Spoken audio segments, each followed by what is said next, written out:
Hi, welcome to Channel Squared, where we connect with you, the divine, and channel here with you live. I'm Heather Marie, founder of Soulgate. And I'm Jody Lynn Craven, founder of Abundance Consciousness. And today we're talking about the Dark Knight. No, not Batman, the Dark Knight of the Soul. That's awesome. Every time I I think love that of you Dark did that Knight, just I now. think of Dark Knight, Batman. That's It is funny. Batman. What? Yeah, we're gonna channel. I mean, this phrase, Dark Night of the Soul, is something that people say often in spiritual communities and like spiritual communities. Spiritual people say it all the time. What is a dark night of the soul? Heather? Okay, so this is me speaking, not them speaking. This is me speaking.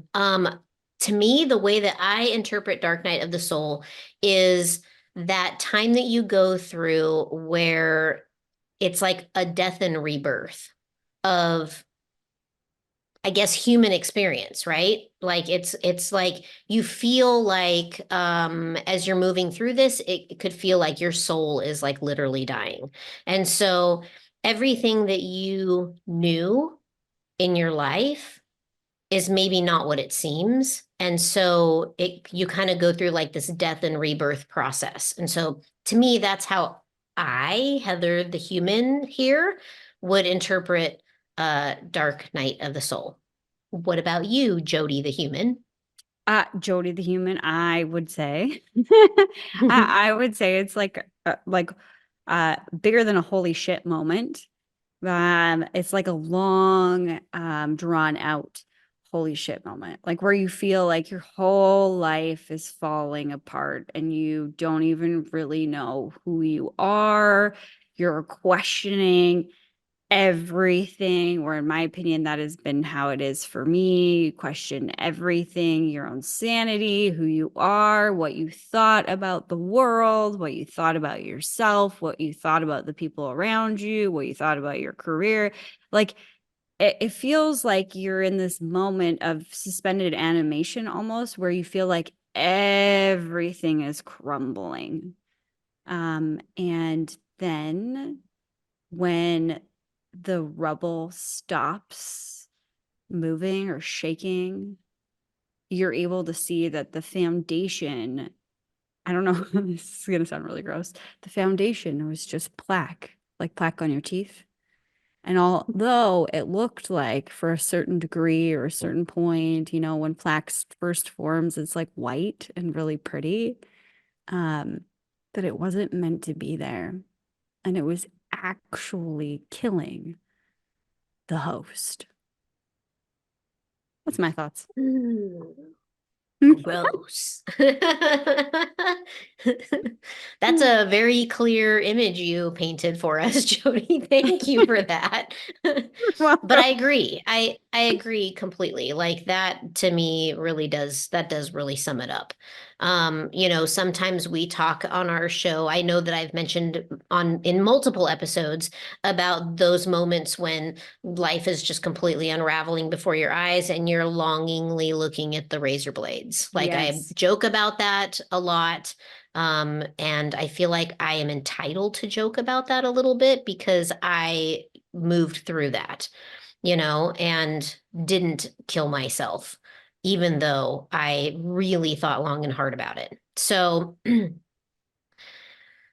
I asked them about Dark Night of the Soul, them on the other side, Your guides. the woo that is part of this special episode, they're saying that they're so cheeky about it too. They're like, okay, this is the time that you have reached, like in your timeline, if we're thinking of timeline linearly as opposed to what it actually is all at once. But this is the point in your timeline when you hit the crossroads.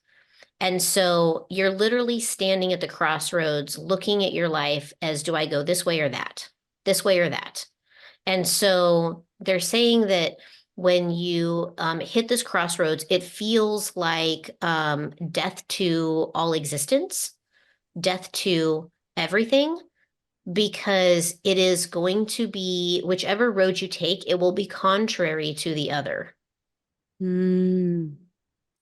And they say that oftentimes this occurs for every incarnate soul, that this is not something that only there are some souls, they're correcting me. There are some souls that do not actually experience that like fork in the road, that moment in time, because they were very rigid in how they wanted to experience humanity in that incarnation.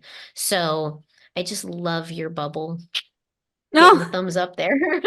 That's weird funny. settings I You should don't know do how the to change. balloons. If anyone I knows how to change the Zoom settings so that these like little crazy things don't happen, we yeah, and are then all ears. there's also this one. Yeah, so Yeah. fun. Dark Night of the Soul. Um, Sparkly things. Dark Night of the Soul. Yeah. My Zoom doesn't do it, so I can't help her. So, um, I'm sorry. What they are saying is that there are some souls that do incarnate that do not have that opportunity to like fork in the road. And there are some souls that come in and have several forks in the road. So they go through several iterations of this dark night of the soul experience. They're saying that the ones that don't have it are the ones that came in with a very rigid plan. They are to stick to the plan. There will never be any deviation from the plan. And that is just what they said they wanted. And so their guides are very disciplined in keeping them on track. But the ones that came in to really experience humanity, being human, what life is all about, they are given a lot of options. And so you've got fork, fork, fork, fork, fork, fork, fork, lots of forks everywhere. And so you could have several like iterations of this dark night of the soul, as we're calling it. And that as you move through each one, it will feel different each time. It'll be a different circumstance each time. They're commenting that many healers will go through several iterations of this. Oh, they are saying that I am very spot on. Oh, how nice on my explanation of like death and rebirth. Hmm. Cool. That's nice. I don't get that very often. Yeah. Nice to be recognized for having an intuitive moment by my guides. So, yeah, that is the gist. Yeah. So the just to reiterate I guess the reason why it happens is because you're given so much free will to experience. Like, is it only that you have like a lot of leash or a lot of reign in life where you could go over here or go over there or go over there? Or is it that and um does the dark night of the soul, like this experience, like in a way crack them open and direct them in the right direction?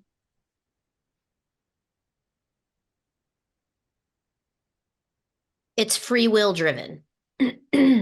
So,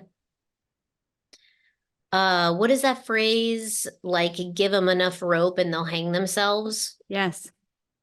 Like that's kind of like the phrase that's popping up. They're saying that, certain souls that have very clear, direct plan and path and purpose, that they do not have very much like opportunity. They're not presented with opportunity to get off their path. But they're saying that those who are not in that rigid plan, that they are given those opportunities, or they've come in saying, I want all of the opportunities. And so sometimes those opportunities come with really raw and powerful, painful emotions. They're saying that that this is part of the gift of the human experience is those raw, powerful, painful emotions, is because you don't experience those on the They other have a side. twisted reality, man. I know, I know. It's funny because like every time I hear them say something to that regard, I'm like, why are we doing this to ourselves? You Yeah, know what I mean? yeah. Like I get it on a conceptual level, you know, it helps us evolve, feel things deeper and whatever. But when they say it, it's like, I have given you the greatest gift of all. And it's like, I'm not quite there with you on Yeah. perspective. I can shift a lot of things. And I'm getting there. But I don't see it as the diamond that you have that they like that it feels like when they present it like that's exciting and sexy and wonderful and don't you want it? No. Yeah. Totally. They're like, here you go. Here's a nice plate of pain in the ass. Enjoy. You know, Exactly. and you're like, what the heck, man? You Yeah. know? Yeah. And they're like, Yeah, no, no, it's really good. You're like, no. exactly. Yeah. Yeah. Yeah. Yeah. Okay. I had another question. Were they done with their explanation that it's just free They're will? ready for your question. Um, okay. No, it's gone. Oh, darn. Okay. Well, Yeah. so one of the things I'm asking them if they wanted to continue to elaborate on that. No, they're done with that. Okay. So I think that like hearing them say that, it's kind of like I get that like on their side of things, there is no human emotion, zero human emotion. So no love, no hate, no happy, no sad, no joy, no sorrow, no grief. None of those human emotions exist there. So when the soul comes here, it comes here to experience that it can't experience there, right? Yeah. And it experiences it through the contrast of duality, right? Yeah. So I get that this is like the winning lottery ticket to come here and get to experience something. It's like an amusement park, right? Like, you know, you get on the roller coaster and you're like, wow, right? And you're like, all the hair on your body standing up as you're zipping down some track at 100 miles an hour and your eyelids are flapped back around the back of your head. And it's scary as hell and it's super fun, right? Yeah. And so I get that that is the experience for the soul incarnate here.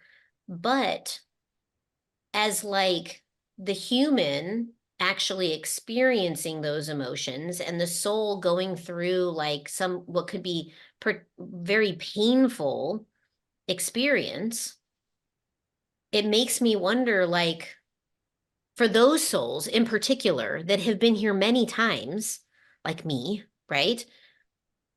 Why do we keep coming back? Is it that we forget? So like, you know, we come here and we forget. Like we get the amnesia, we forget, you know, our connection to creator, we forget who we actually are like as a soul. Like we forget all about that stuff, right?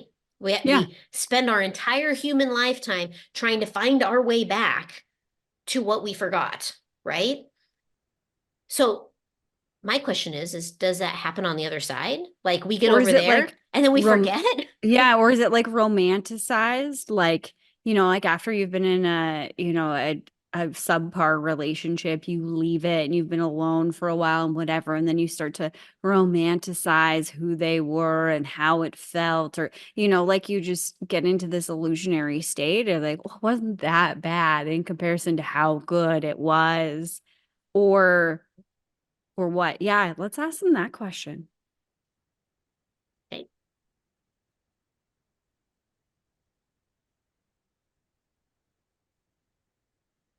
They're like, no, you on that side, it's not that you forget or that you romanticize.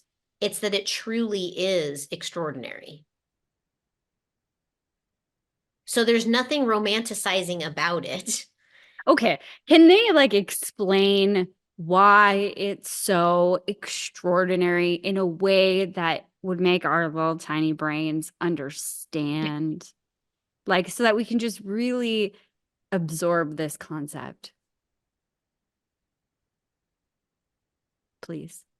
Okay, this is a really weird explanation. So here we go. Let's just go with it. Okay. They're bringing up cotton candy. They're like, you said evolved tiny brain. So they're going with cotton candy. So they're saying when you look at cotton candy, it is fibrous, it's sweet, it's colorful, and it disappears upon hitting your tongue. But you always remember that it's fibrous, it's colorful, and that it's sweet. And that you had a feeling associated with it dissolving on your tongue that is joy and fun. They said it's much like this.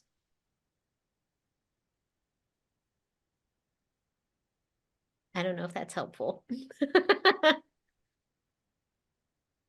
Makes you think about cotton candy right now, doesn't it? Like I'm Yeah, it sitting there does. thinking about it and I'm like, Yeah. like every time I go to a fair, I want cotton candy Yeah, because it is kind of an anomaly, right? Like it's right. like I don't even know how that shit is made. I know Yeah, that they got like a thing and like they pour the sugar in and I think I don't yeah, know if it's already colored or not, but then it's got like some kind of air vortex or something that makes it stringy or something. If yeah. anybody knows how cotton candy is made, please link us a video or drop it in the chat or something. Or if you are a cotton candy person, like someone who makes it, we would love to have you on the show and explain to us about the cotton candy Can you because give this is us a clearly a tutorial? spiritual topic. Yeah, exactly. So, but you think about it, like it makes sense to me how they're describing it on how that relates to me. Yeah. I don't know if I've ever met anyone on earth that doesn't have some kind of fun memory about cotton candy. And I think it's because of the magic of it So, disappearing. yeah, so that is the way that they look at on that side, they look at all emotion is with that same context, I guess it would be that like looks good, it's fibrous, whatever, it tastes good, and it just disappears, like leaving you wanting more. Right. They're saying on our end of things, this is the magic. Oh, So it's their side of the magic. So like when we connect to them and we talk to them and we have even experiences with like earthbound souls, like flickering lights or moving things or making noises or whatever, right? Like that's yeah. all magical stuff, right? And so we look at it like, oh, that's magic. But for them, on the other side, this is magic. Okay. That's Interesting. the real magic because they can't do it. Mhm. The other thing that they're talking about is going back to this cotton candy example, they talk about the physicality of it. If they were to eat cotton candy there would be no physicality. It's purely vibration. Where here you actually get to feel the softness of the candy and you get to smell it and you get to feel it dissolve on your tongue and you get to taste the sweetness and like all of this physicality is also magical for them. Starting to make sense. Okay. Going back to the Dark Night of the Soul for a second, Oh I yes. remembered my Yes. question. Yes. Why do healers go through multiples? Like, why is that the typical? They're saying every healer goes through this and there are many healers on the earth plane at this time. And they say that the reason that they go through this so frequently and so painfully is so that they can support others. It is like contractual. Oh, okay. So in that case, then it's not just they had enough rope to hang themselves. It's that they were given enough rope to contractually hang themselves. Correct. Got it. Okay. That, They're saying that when it comes to humanity, like the way that the human mind processes information, that healers that have really traversed uh rough terrain, their words, not mine, that they are the best guides when others are traversing that rough terrain. So they say that they need to be able to guide, and they cannot guide unless they have already walked the mile in that person's shoes. Hmm. well, that makes sense. Yeah.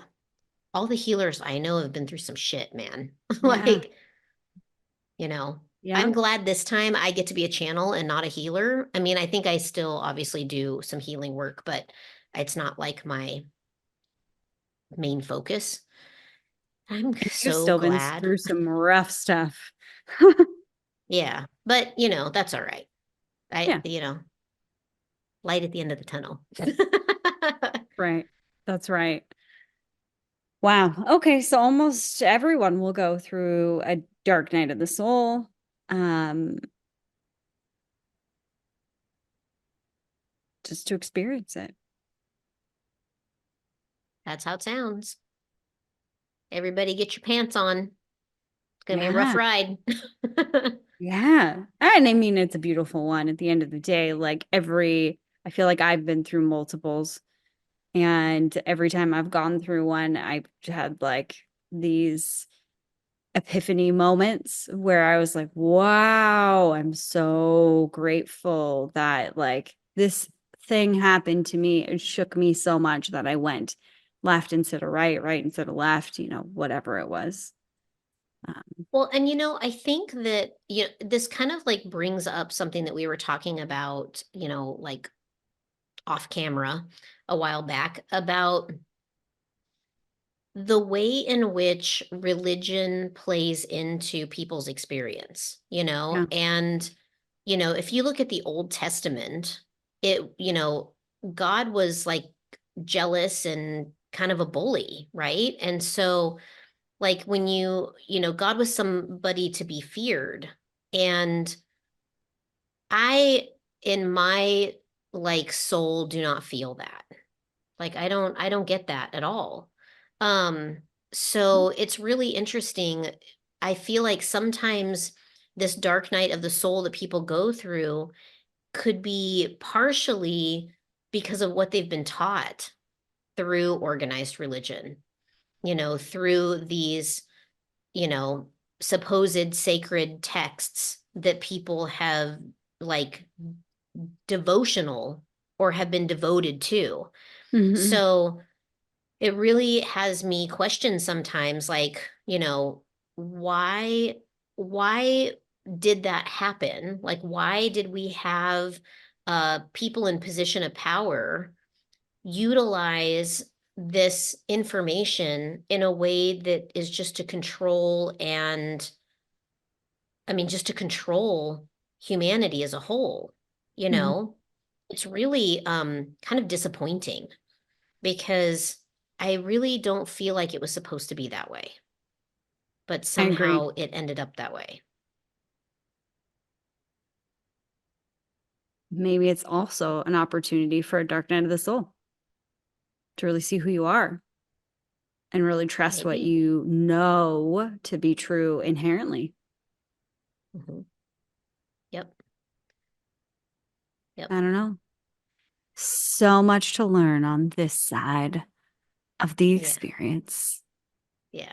Well, We and I are the think like cotton if you candy. we are the cotton candy, exactly. You know, it's funny, like we did an episode one time about like I think we've done several episodes actually about this, but like about discernment and Yeah. like where you get your information and like who are you channeling. Like we've done lots of episodes on the very topic of like where are you sourcing your information? Who are you channeling? Who are you working with? Who are your spiritual teachers working with? And I really feel like this is something that could play into Dark Night of the Soul because of the way that we process information as human beings. Mm. You know, how these people come into our life to teach us, to guide us, to support us along our spiritual journey, you know, who are they working with? Who are they devoted to? Who are they channeling? Yeah. You know, I'm always very transparent about who I'm channeling. I always announce who I'm channeling, and if I'm trans channeling, I force them in order to use my channel to announce who they are, and I test them to make sure that I know who I'm actually channeling. Yeah. And I feel like sometimes, you know, especially lately with, you know, I think we were talking last week about, you know, the darkness is just starting to shout, you know, Have a that temper tantrum. Yeah. yeah, that, you know, people are picking it up and they're like, oh my gosh, it came in so loudly, Heather. It came in so loudly. And I'm like, why did it come in loudly? Do you know who you were talking to? You know, and so in those moments, that creates some question about Yeah. everything. Yeah. You know, who am I talking to? What am I doing? Like, do I even want to be doing this anymore? Yeah. So, yeah. And that could create that dark night of the soul experience too. Absolutely. Could push you right off the cliff of the dark night. Mhm. Exactly. Holy Into the dark Batman. abyss.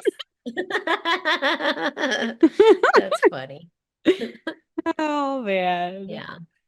Mm. Wow. Okay. Well, I feel like I have a better comprehension of what a dark night of the soul is. And, I mean, at the end of the day, most of us will go through it. And it's really an opportunity to flourish, to grow, to choose, you know, um, Mhm.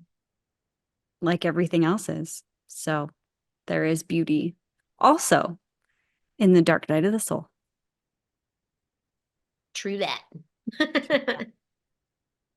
Awesome. Well, if you're liking this conversation, make sure that you hit that like button and that you are subscribed. I think there's like 80% of our viewers are not subscribed. It's just one tiny little button, and we would really appreciate it if you just clicked it. And if you want to binge our content, go to playlists because there's a playlist that includes every single episode that we've ever done. So you have hours and hours and hours of positive influence just waiting for you here. Thanks for watching, everybody. We will be back next week. Bye.